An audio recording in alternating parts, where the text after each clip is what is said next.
শুভ সকাল বন্ধুরা, কেমন আছেন আপনারা?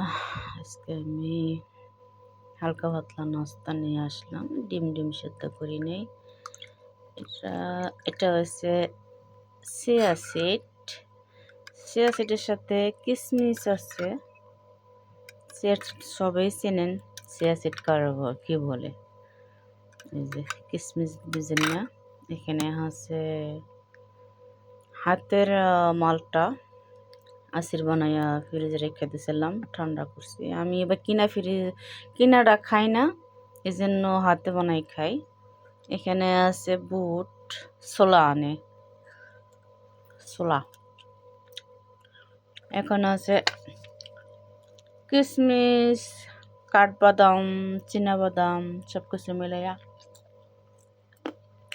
সকালের নাস্তা। আসতে বেশি কিছু লাগে না, তাই নাস্তা কার কার পছন্দ